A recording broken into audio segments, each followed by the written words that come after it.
Well, another Shield-related thing is that they're in the new WWE 2K14 game. Huh? Huh? You guys happy about that? You got some Shield to play as? Yeah, I mean, you have to include them. Yeah. Did you guys look at Roman Reigns' model? I just Briefly, saw the promo it looked pictures. bad. Like, Seth Rollins looked bigger than Roman Reigns. It's like when Ryback was DLC for one of the previous games. Like, he looked really bad. Like, that completely shut me off from this. I do want to ask you quickly, since we are sort of talking about WWE 2K14, do you guys think it's a cool theme to have the 30 years of WrestleMania this year? I'm okay with it. I'm not really that excited about it. Once I heard that it was basically going to be like last year's Attitude Era mode, just flip in WrestleMania matches instead. Although the Attitude Era mode was fine, it's really just not my favorite type of career mode. I always liked the season type of mode better. I love the Attitude Era mode. It was neat. Like, I went back on YouTube and re-watched like all of that old footage that they kind of redid. It was like a nice little history piece. But one question about the 30 years of WrestleMania, they keep saying that it's going to relive every WrestleMania match. Like, how far do you think they're going to go with that? It's not every match. So I'm not going to get to play as Giant Gonzalez? Nope. No. They would have to put in way too many, like, obscure wrestlers to have that happen. And I think it would just ruin the game, to be honest with you. No, Roddy Piper isn't even in the game, for one thing. So there's a few key matches already missing from there. Like the main event of WrestleMania 1. Well, yeah, but the reason apparently is because Mr. T didn't agree to license himself in the game. And if you think about that, it makes sense because, I mean, yeah, there are other WrestleMania matches that you could put it with Piper, like, but, you know, you're kind of leaving out the main reason. I mean, that was WrestleMania 1 and 2. Did they just pick one match from every WrestleMania? I do think they should have still put him in, yeah. Well, if there's 30, there's got to be an extra one in there, right?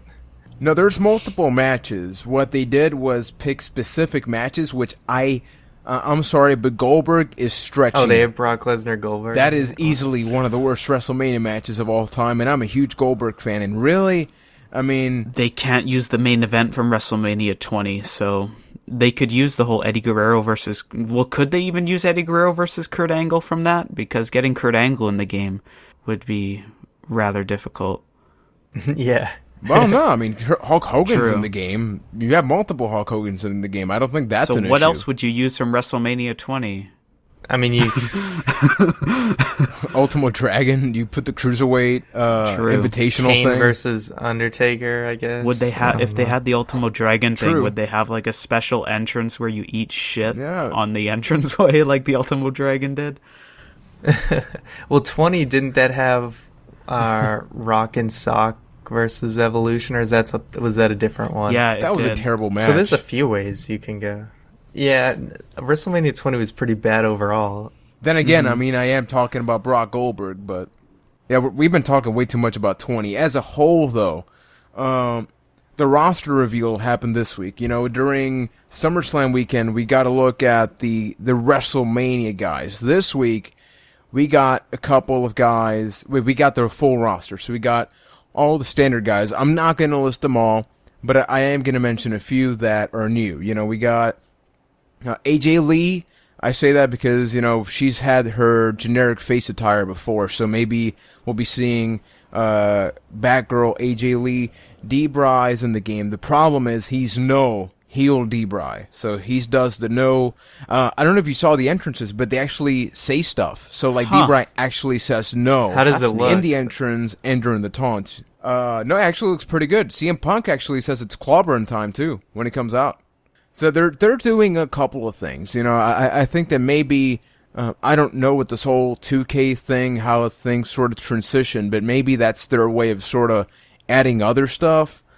But maybe other guys here that I can bring up. Zack Ryder's in the game. Hey. I know Justin Gabriel's in there, too.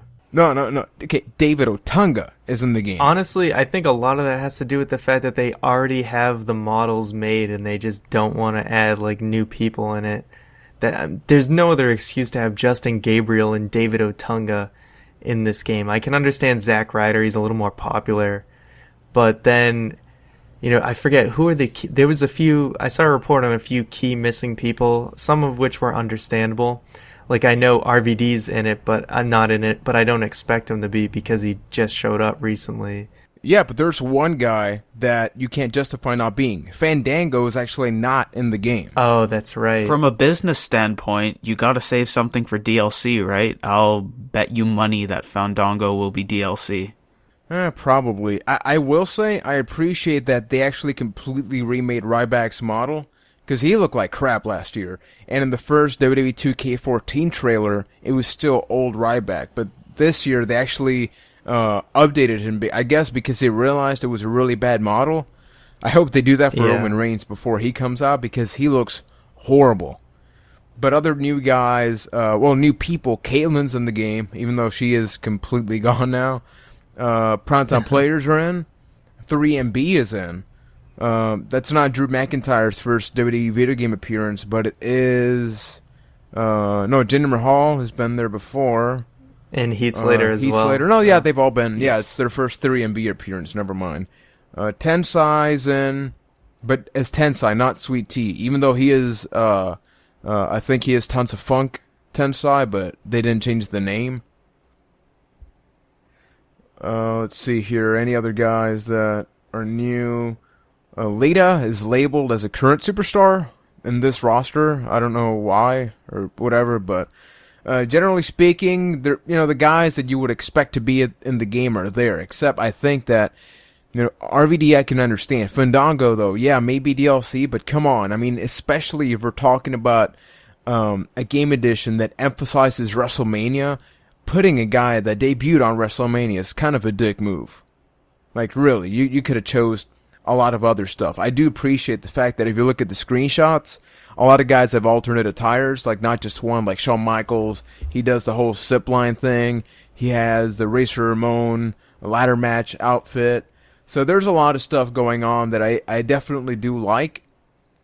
I gotta ask though, are you guys feeling it this year? I think last year when we were talking about Attitude Era WWE 13, we were way more pumped than this game.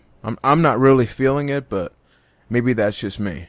I'm kind of looking at this as a transition year because obviously everything that went down with THQ going under and 2K taking over is you have to think that they haven't been able to put as much time and as much resources into this game for this year that they're going to for the next year around.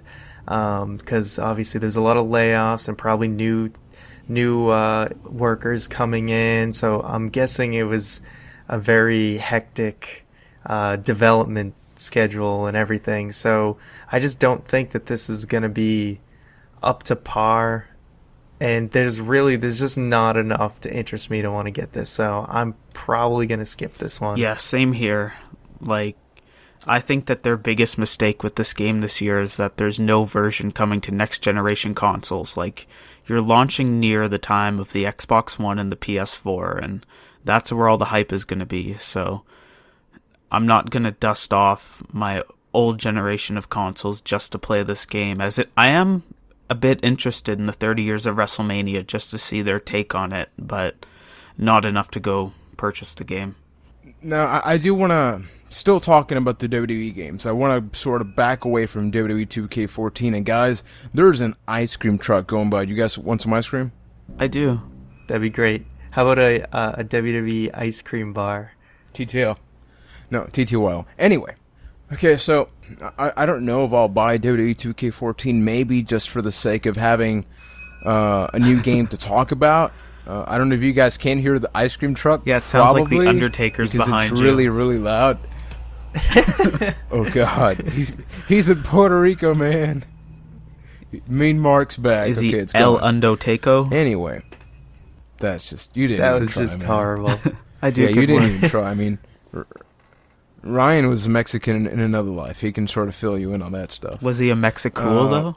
But anyway, he's no juvie. Please, Juan, just keep going. Just go. Yeah, definitely. Do you guys have any real hope with the current staff? Say 2K kept the same people that were developing the WWE games as of now. Do you really feel a leap coming, like this huge improvement from next generations? In a word, no.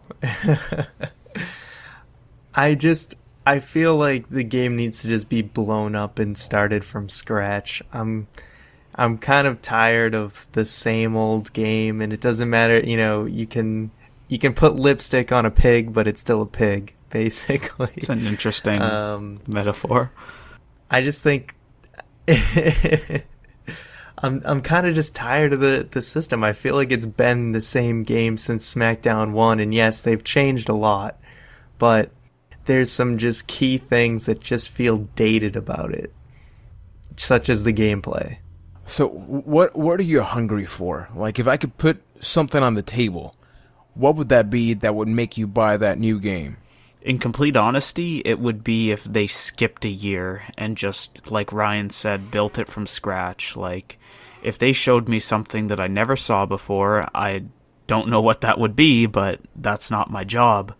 But if they just took a year, didn't release a game, didn't have these whole half steps, because that's the part that I think hurts the game the most. It's all these little half steps, like they release near the same game, just with one or two little revisions every year. So, like, I remember we used to play a lot of SmackDown games throughout the time that we've known each other, and like, we were so desperate to talk about all these cool new things that we like, oh, did you see that Suplex 11 got a new animation? Oh my god. Yeah. I think if they need to take a year off, just build the game from scratch and make it so I'm never excited about Suplex 11 again. Yeah, it really is. It's entirely on the gameplay. If they had great in-match gameplay, no bells and whistles. Obviously, I think the creator wrestler is another big feature for a lot of people, but the actual gameplay, if that was just revamped, and it was a little more like the GameCube games, but also, taking things from a lot of the other games, that was good. What I really liked about the GameCube games was all the animations. It all felt very, I don't know what the word is. I don't know. Fluid, yes, that's a good word. And how you could interrupt different people's moves instead of it feeling like every move was locked to this animation that was uninterruptible, which is just not at all what wrestling's like. It was, but it's still not as smooth. It still doesn't look and feel as smooth as Day of Reckoning had it, I feel like. Incentive for doing different things in the ring is not there. If you play someone online, all they're going to do is just run at you and do running grapple moves all day long. There's no incentive to do a top rope move because it's going to do more damage or anything like that. That's because they don't know how to work, man. Yeah, it's what's best for business. Yeah, exactly. Yeah, it's the whole the way a match flow goes between two people who are actually trying to just do a competitive match is all out of whack. They need to completely revamp the gameplay psychology of how you want to strategize and win a match instead of just beating someone down until they can't reverse anything and just do running grapples all day until they lose.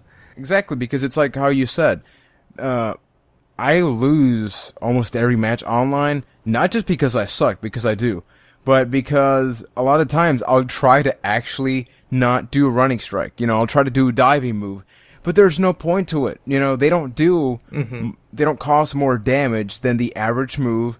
You got to go up. A lot of guys will just leave the ring or just wait for you to drop or whatever. Some moves actually cause damage to you if you miss. There's no incentive to do any of that. They tried doing the whole springboard stuff, which definitely helped. But then that also becomes abused, because then it became running strike, running grapple, or cheap springboard moves that go insanely high and then always land on you, even if it's kind of awkward. And grabbing a weapon... 3 words. What? The Spike Dudley headbutt. Oh, no. Spike Dudley. Isn't that 4 words, actually? The Spike Dudley headbutt. Keith, did you go to school? No. Let's learn about them words. You put one after the other, and they come out complete. Okay, well then 3 words. No. Spike Dudley headbutt. Could you tell us about this magical headbutt of the Spike Dudleyth that you speak of? Yes, well, on the 6th year of the 2000s, there was a moveth in the move list for creative wrestlers. It was a headbutt that basically acted like a homing missile in the ring. Like, you would hit it. That's an understatement. Yeah, you would hit it, and your player character's head would home right into the sternum of whoever you were facing, no matter where you were in the ring. It would make things unblockable afterwards, and it was the worst ever. Screw you, Spike Dudley headbutt. Screw you.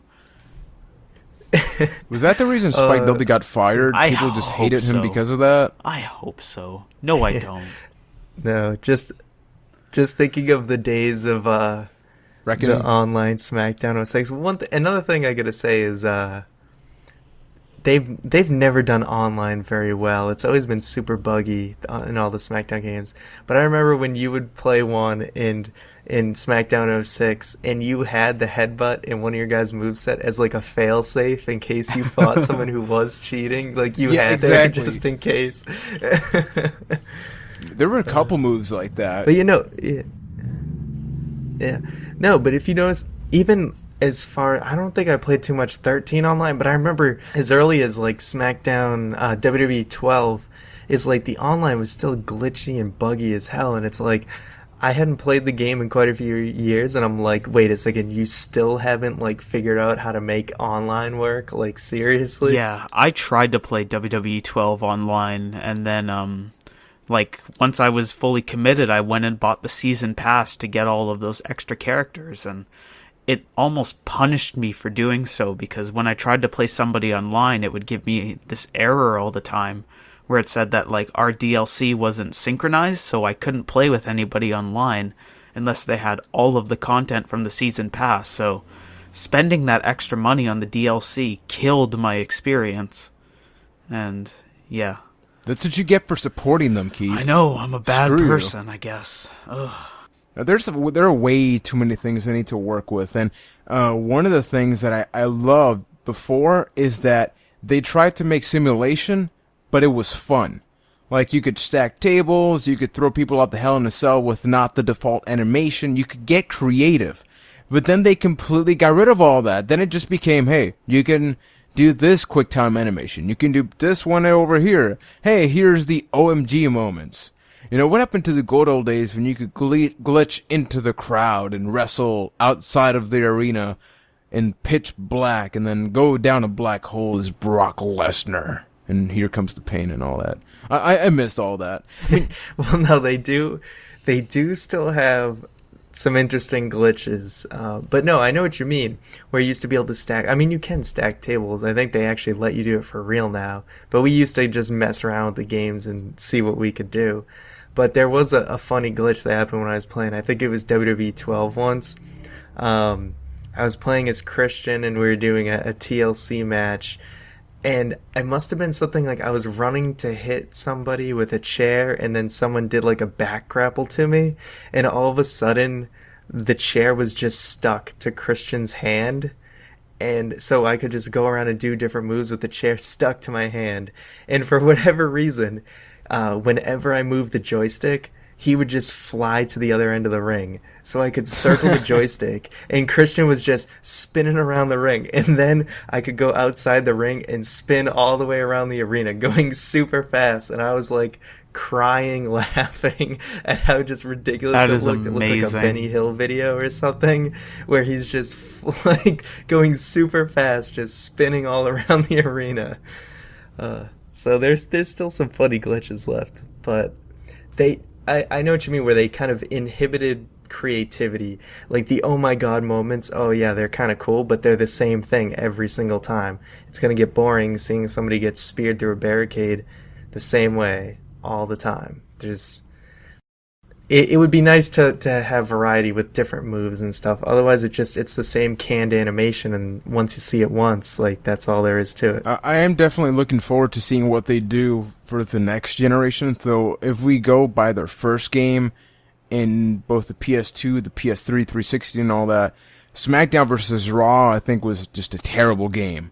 For the PS3, the SmackDown games were like they would limit the layers. Online was buggy, frame rate was poor.